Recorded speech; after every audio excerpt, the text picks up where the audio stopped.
Creepers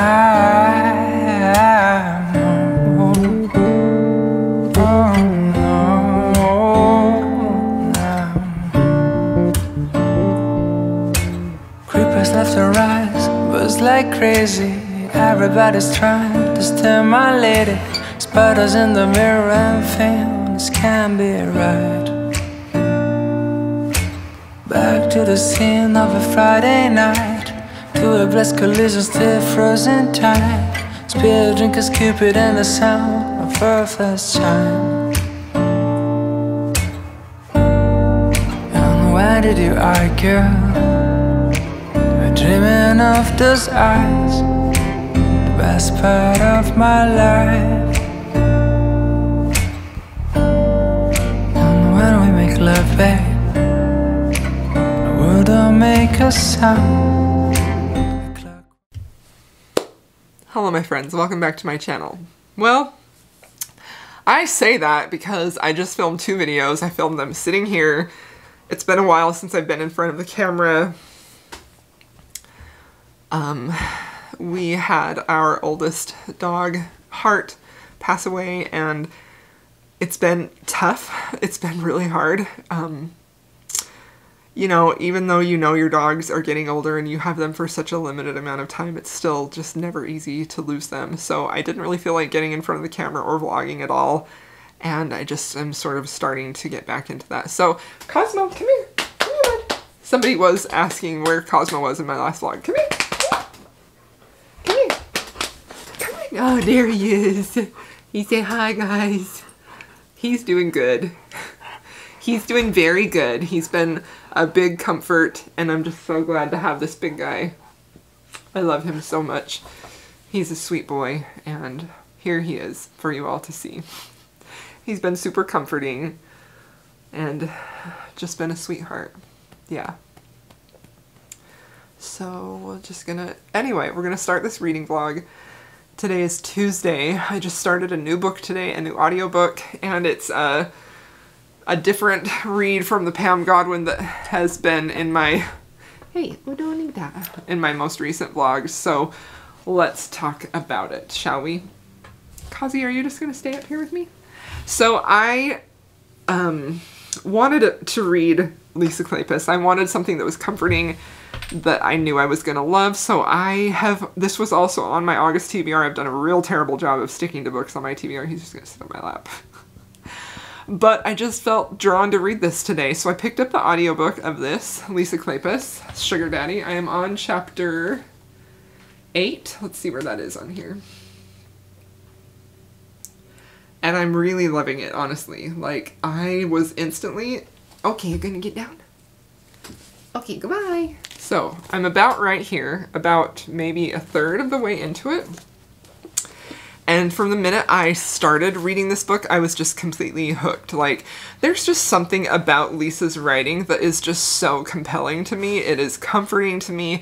And I just honestly can't get enough of her books. I love her books so much. She is honestly my favorite not my favorite romance author. Her and Kennedy Ryan are my top 2 authors for romance books. And she is by far my favorite historical romance author. She has usurped my former favorite author, and I am not ashamed to say that because I just think that she writes magical love stories and I adore them. So this book starts with our hero. Wow, look at Lisa on the back of that. That's beautiful. She's a beautiful lady, but that's like, I've never seen that picture of her before, you know? I feel like her picture on her most recent books is her like smiling very elegantly like this, which is also beautiful. Are you gonna focus on that? There we go. Anyway, that was a fun little side trip. So this book it follows Liberty Jones. And it begins when she is 14 years old. And she has a very interesting meeting with Hardy Cates, who we saw, he was the hero in Blue-Eyed Devil, the second book. And I knew that after I had read Blue-Eyed Devil. And the 8 chapters we've been in so far are still when she is a young teenager. You know, I think she's a little bit older now. She's maybe like 17 or so. She's growing up a little bit, but it's very much following her own personal journey. And so I honestly am really, really loving that. I am very interested in the dynamic that she has set up with Hardy Cates. Like, you can tell that they have this deep connection, this beautiful friendship. There was a line in here that said when she met Hardy at 14, how she's like, you know how when you meet people and for the first time and you know there's something about this person that is going to be in your life forever? Like, that's what she said. It was so beautifully written, and I think that we all have those people that we know, like, we've met them and we're like, there's something about this person that I am supposed to know, and I just loved that. So there are some, you know, Liberty is half Mexican, her mother is white, her dad was Mexican, and so there is definitely some racial slurs thrown at her that would not pass in today's publishing. That is sad to read, and it's awful to hear the effects of that, but it is beautiful to watch Hardy step up and defend her in those moments. So she has a bit of a rough life. She ends up moving into a trailer park, and Hardy is also living in the trailer park with his much bigger family, and they form a friendship, and that is basically what is happening so far. So I don't really know much else about this other than it's a love triangle. So, and I also know, based on Blue-Eyed Devil, who she ends up with. So I'm just really, really invested in her journey and seeing what happens with her and how she progresses there. So this vlog may be a little bit interesting. I have some fun things happening this week, fun things happening tomorrow. Hopefully I'll have some good content here for you. Anyway, that's where I'm at right now. I'll keep you updated as things progress.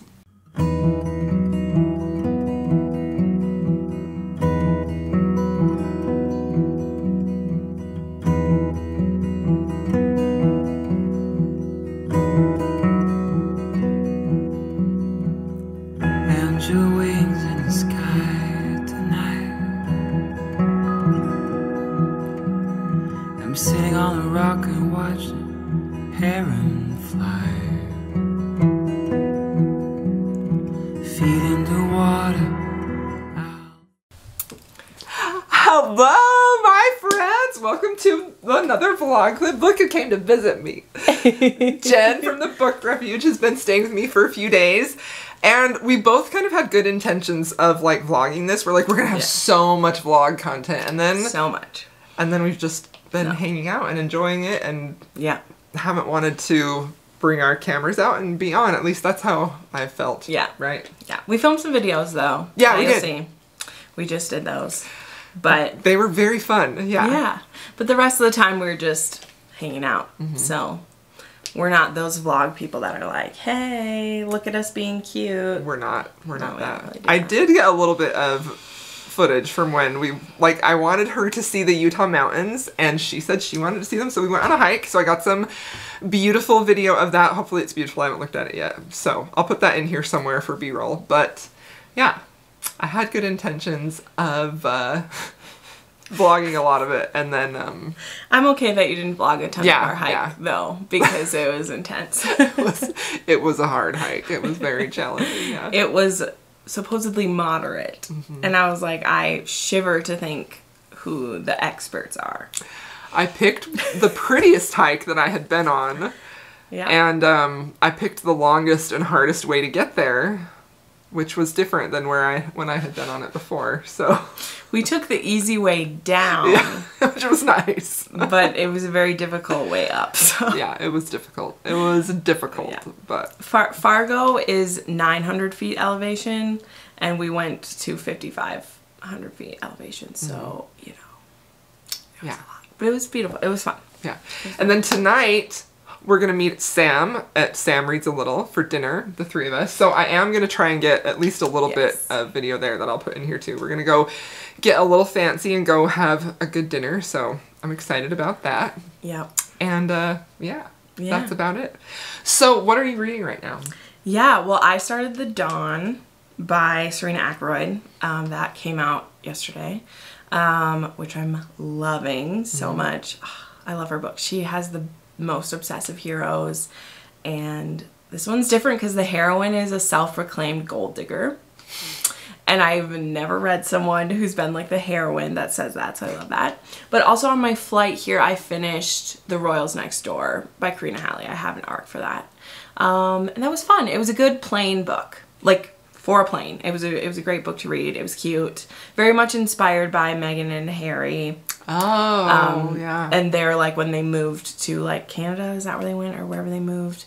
And then it ends up being that the heroine is their neighbor and she falls for their bodyguard. So it's a bodyguard romance, but like not her bodyguard one. So when does that one come out? It comes out Tuesday the 31st. So oh yeah, so whenever this goes up. So. Yeah.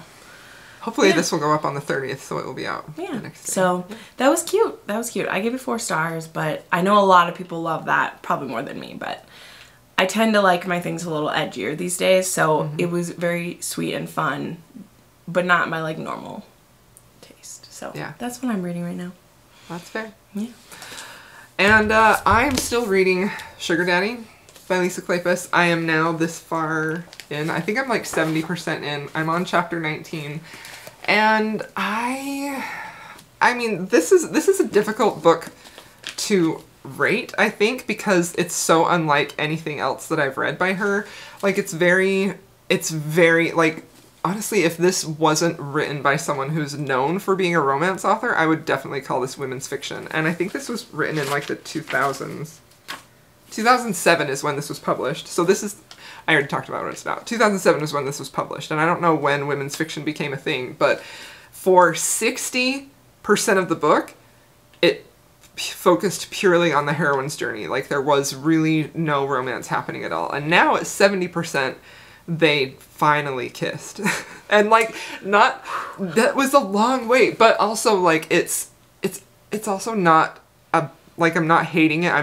I'm enjoying it. I'm completely wrapped up in the heroine's journey. She has a very sort of sad backstory that she has to overcome. She has some responsibility that wasn't really her choice. It was kind of foisted upon her, and she really rises up to that challenge. And I really love her family dynamic with her little sister. It's beautiful. And I know that Books with Samantha loves this book, and I know she's super close with her little sister, and I couldn't help but think that maybe that's why she loved this book so much, is because it mirrors such a great older sister, younger sister relationship. But as far as the romance, literally I'm 70% of the way in, and it is just barely happening. So I would not, I don't know. I guess we'll see. I know she can make me really swoon, but she's only got this much left, you know? So yeah. I don't know. It's a good read. I'm glad I read it, but out of the 2 that I've read in that series, Blue-Eyed Devil is definitely a favorite, but I'm really curious to see how she ends this, because this is a love triangle, and that dynamic hasn't even started yet. We've just sort of seen the Hardy, who was in book 2, in her past, and then the new man in her present, so I'm interested to see how that's going to intersect. Anyway, that's all for this vlog update. We'll check in with you later, and hopefully we'll show you the delicious food that we got. Yeah. Hello, my friends. Welcome back to another vlog update. Sadly, my dearest little sis has traveled home, and I did not get any other video footage. I just was enjoying spending time with her so much, and I didn't want to just like stop and take video, you know? And sometimes, honestly, I was just so caught up in the moment that I just kind of forgot to do that. So, yeah. But we had a great time, and it was so much fun, and I do have a video that we filmed. I think I may have told you before, that will be coming this week. It was pretty fun to film, and I know Jen has a couple on her channel too. So, anyway, I'm sorry for the lack of Jen Book Refuge meets Crystal's Bookish Life vlog footage, but it was just a treat to have her here. So today is Saturday, and Jen is on her way home. She's probably currently in an airplane somewhere, and I am feeling pretty terrible physically. I ate some foods this week that I shouldn't have, and I don't know if that has anything directly to do with it, but I am feeling exceptionally ill. Not sick with anything contagious, but just like unwell. So anyway, let's give you a reading update, because I did finish Sugar Daddy. So I am very conflicted about this book, and a little heartbroken about it, because I had a really high expectation that I was gonna love this. Like, I personally really like love triangles. Like, I think they have the angst that I love, and I don't know, I just like them a lot. I know it's a very unpopular opinion, but I love the turmoil and I love the push and pull, and even though I end up a little heartbroken, I still just kind of love them. So I know Books with Samantha loved this one, but I just didn't love it, y'all. Like, I feel so bad. So I gave this 3 stars. And this is probably one of my least favorite. This is, honestly, I feel like this is probably lower on my scale of Lisa Kleypas books that I've read than Cold Hearted Rake, which up to this point has been my least favorite book by her. Cold Hearted Rake was. But now this is my new least favorite book, and I am so sorry if you love this book, but I'm going to explain exactly what didn't work for me here and how I feel about this. So, this book is very much a women's fiction book. This doesn't follow the beats you would expect in a romance novel. 70% of this book is purely Liberty's journey and her story, you know, and it is beautiful to read. I really loved her relationship with her sister. I really loved all of her story. I thought she went through some things and made some really great choices and grew and developed into a wonderful character, and I really loved watching that journey. But this is a very good example of a book that is marketed as a romance that is not. It is a women's fiction book. This story really centers and focuses on Liberty's journey. And the romance is very much like a side plot or even a background plot. We have a little tiny teaser in the beginning of the romance with one part of the love triangle. But then literally 70%, and I know because I checked on my audiobook, 70%. It was chapter 19, which I took my bookmark out, and it was around here, this much. That is where the romance happens, okay? Now, I have a video coming that is all about unpopular opinions and my feelings on those. And I feel like because I talk so often about things that disappoint me, specifically to romance books, that I think that maybe some people confuse those thoughts with that is my feelings on reading books in general, and that's not, you know, like I'm not opposed to tragic endings, I'm not opposed to more of a single character's growth and development like a women's fiction book would do. I'm definitely not opposed to, you know, things like that, or closed door things, you know, anyway, things like that. I have no problem with that in books that I read. The problem that I have is when those elements, specifically the women's fiction element or tragic endings, are sold to me as a romance novel, because that is not romance. It's just not. So when I pick up a book that is marketed and sold as a romance novel, and it is not, it is women's fiction, I'm disappointed, and that's going to be reflected in my review. And it would be the same if it had a tragic ending. You know, some of my favorite books that aren't romance novels have tragic endings, and I love those books, but I went into that knowing this might end badly, and so I'm okay with that, you know. But anyway, I'm talking about happily ever afters. But when I pick up a Lisa Kleypas book, I am going in there knowing or expecting to be swept away in a beautiful romance. 100%. That is my expectation, because that is what she has delivered in almost every single book of hers that I've read before. And granted, I haven't read all of them, but I have read quite a few. And so this is the first book where I feel like the romance was so completely underwhelming that I'm kind of a little upset about it. Like, honestly, very disappointed in this, and I feel like a 3-star review is generous, and it's largely, this 3-star review is almost entirely because of Liberty's journey. Like, I really loved her as a character. I thought she was fantastic. I really loved watching her journey and personal growth. But I want to be very clear that there is a romantic subplot and there is a happily ever after here, but it is definitely not the focus of this book, you know? So don't go into this expecting a very romantic, sweeping Lisa Kleypas, because you're not going to get that, you know? At least that was my experience. Some people may disagree, but I'm going to say that, and I'm going to stand behind it, because 70% with no romance happening, without the love interest even entering the room, the main love interest, like, I feel cheated, you know? Anyway, I also felt like a reason that bothered me with this book is also because there just wasn't time to develop that relationship. There wasn't time to build that angst and that tension about the love triangle. The love triangle was resolved extremely quickly. The man she doesn't choose, which I believe I may have spoiled earlier, but if you watched my vlog about Blue-Eyed Devil, you know that character is the hero of that book. He was not really even in this at all. You know, there wasn't that big conflict, that tension, that drama, that angst of a love triangle. And even if you take all of the love triangle stuff aside, you still are left with, this was a pretty underwhelming romance. It didn't have time to develop. It just didn't. So I'm disappointed. This is my least favorite Lisa Kleypas book so far. 3 stars. So, I hope this isn't awkward if you're a big fan of this book. Like, I see why people love it. I really do. I can see the appeal of it. Just, those are my personal feelings, and, yeah. I don't need to, like, disclaim. You're on my channel for a reason. You're here to see what my opinion is on the book, right? So, there it is. That's my opinion. I'm extremely disappointed in that book. And it makes me really sad because I had really high expectations. So, anyway, that's what I've read. And I don't know what I'm going to pick up next. I really have no idea.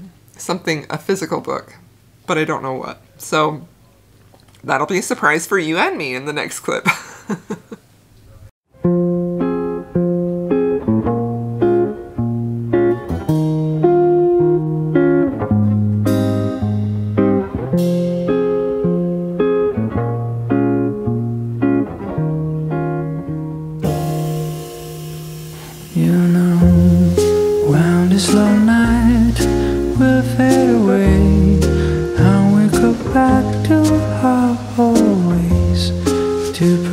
Strangers in the skies.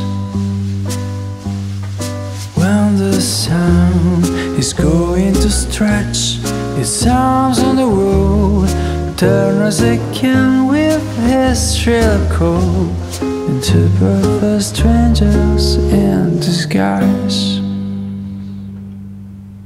But until then, oh, look at the camera. Look at the camera. See, I know you're going to be a good boy, huh? Hello, my friends. Hello. I've got another update for you. I read an entire book from the last time I updated you. After reading Sugar Daddy, I kind of, you know, like, I was a little disappointed about that book, you know. It didn't have the Kleypas magic that I wanted, and I was a little disappointed. And so I thought, you know what, I'm gonna go straight into Smooth Talking Stranger because I know Jessin loves this book. My dear friend Jessin, she's the whole reason I was reading this series because she got me to read Blue-Eyed Devil, which I still, one of my favorite books ever. I love that book so much. It's the second book in this series. Sorry if I'm rambling. So, this was the book that I picked up next. I have the audiobook, and I've been listening to it, and I just wanted to update you that I have completed this book, and I have a lot of thoughts.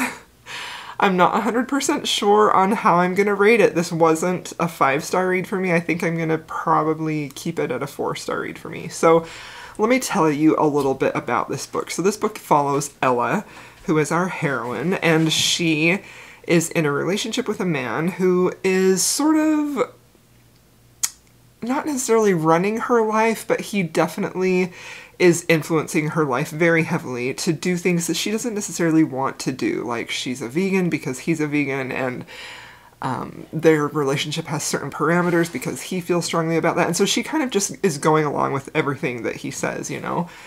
And Ella also has come from a very dysfunctional childhood situation. She didn't know her father, and her mother was very manipulative and dysfunctional and pretty toxic, and so she also is sort of living with the results of that trauma, and her sister as well. So this book has a big emphasis on their relationship, and her sister is a key player in this book too. So her sister definitely had more outward, I guess, a manifestation of how that trauma affected her. She ends up in a mental hospital for suicide and depression, attempted suicide and depression. And before Ella finds out that's where she is, I skipped a little ahead. Ella ends up coming back to her mother's house because her mother said, hey, your sister dropped off a baby here. I don't know what to do with this kid. I don't want to raise a baby, so come and get it and you take care of it. That's basically what the situation is. So Ella runs over there. She's the responsible one. She's the one who's going to take care of everything. She kind of raised and took care of her sister like a lot.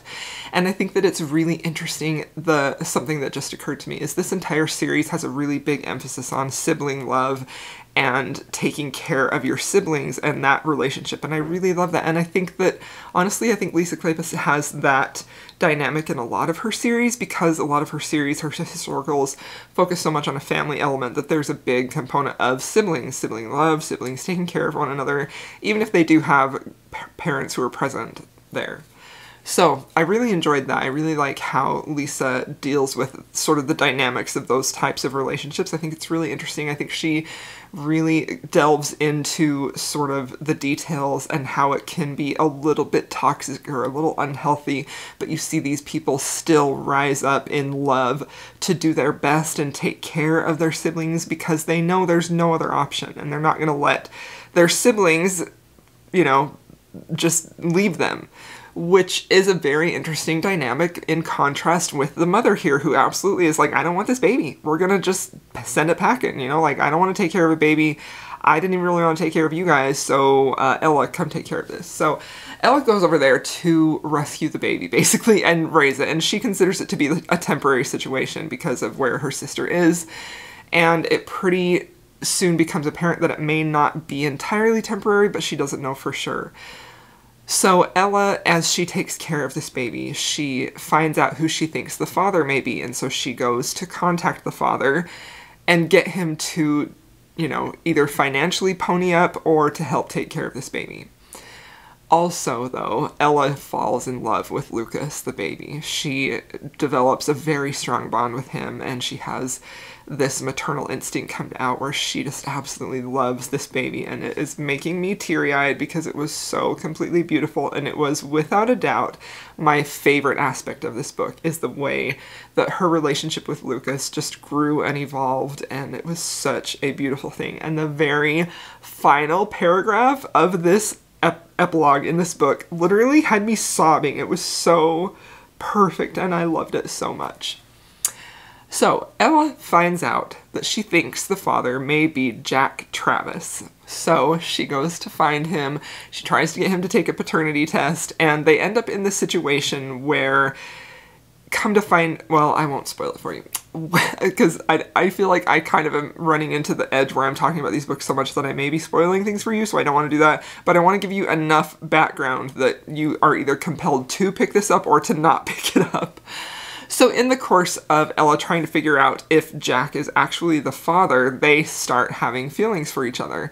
And it's complicated on so many levels, not the least of which is that there's this baby with Ella's sister, but also that Ella has this sort of relationship with her boyfriend, but she doesn't really have strong feelings for him. It's very much like a relationship of like safety and convenience, like she's just staying with him because she doesn't have to put herself out there and really take a risk with her heart because she doesn't have strong feelings for him. You know, he's a safe guy to be with.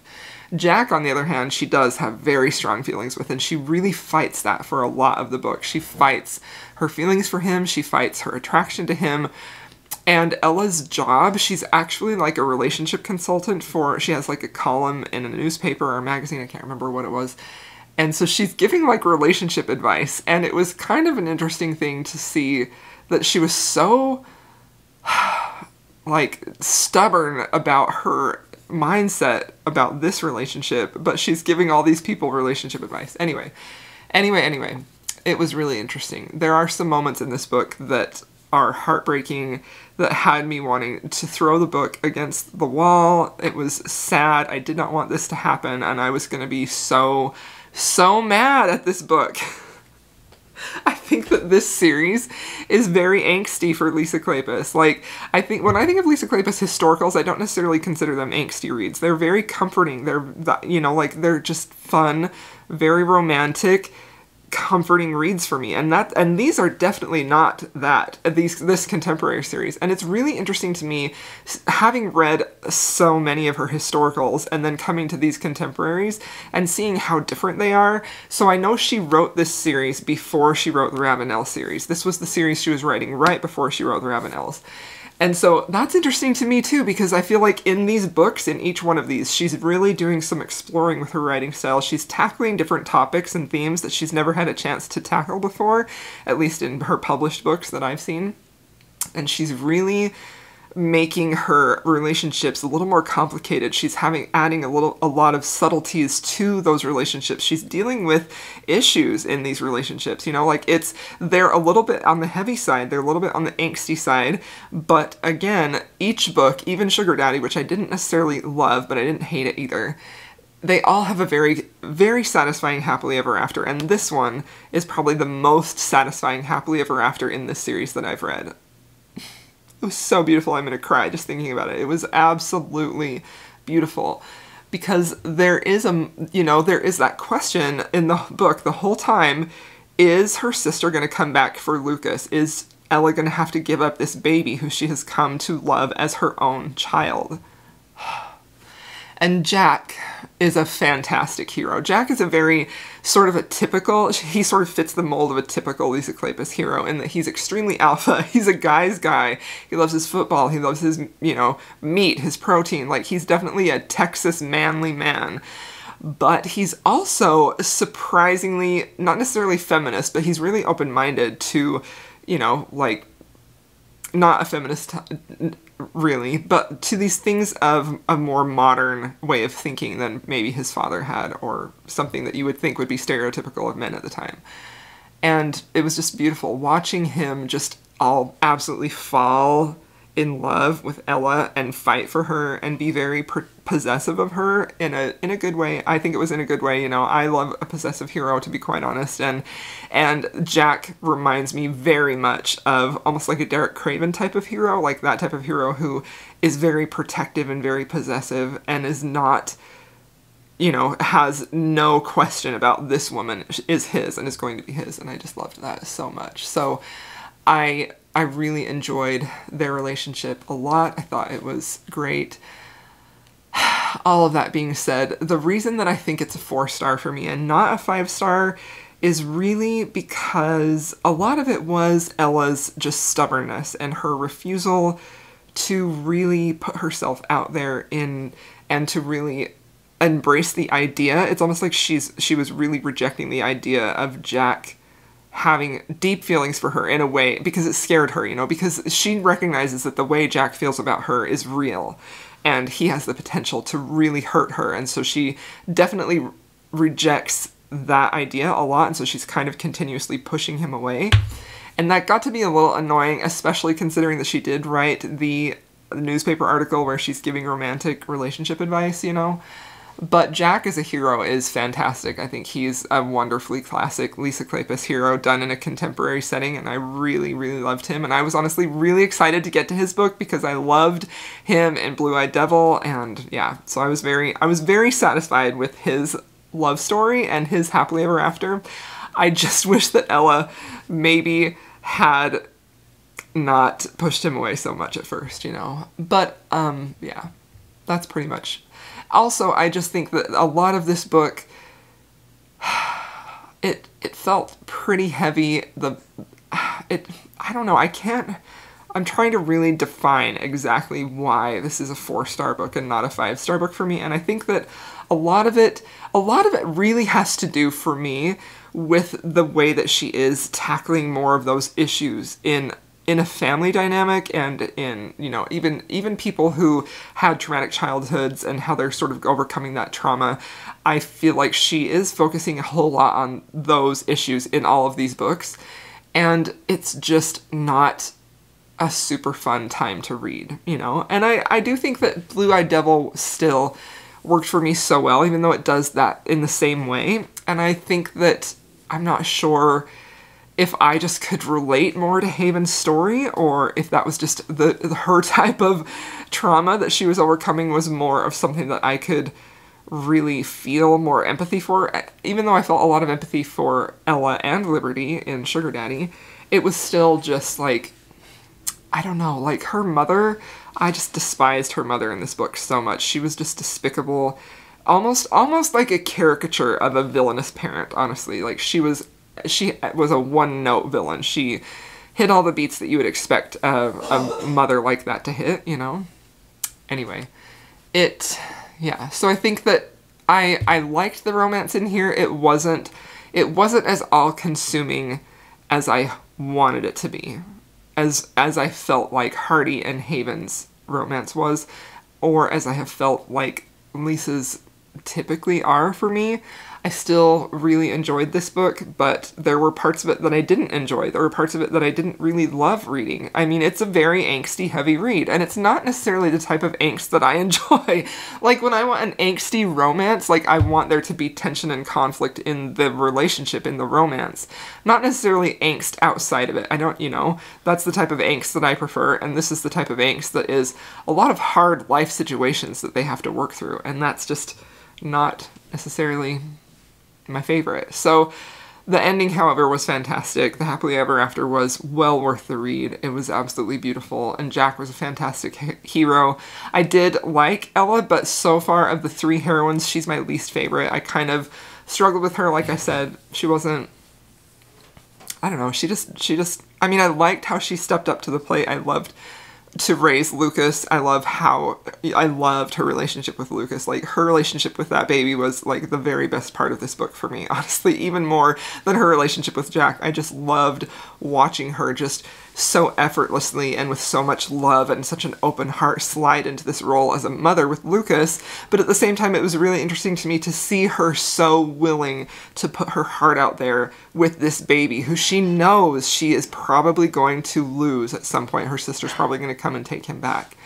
But she wasn't willing to do that with Jack. She wasn't willing to have her heart open because she was willing to be hurt for Lucas, but not for Jack, you know? So that was just interesting.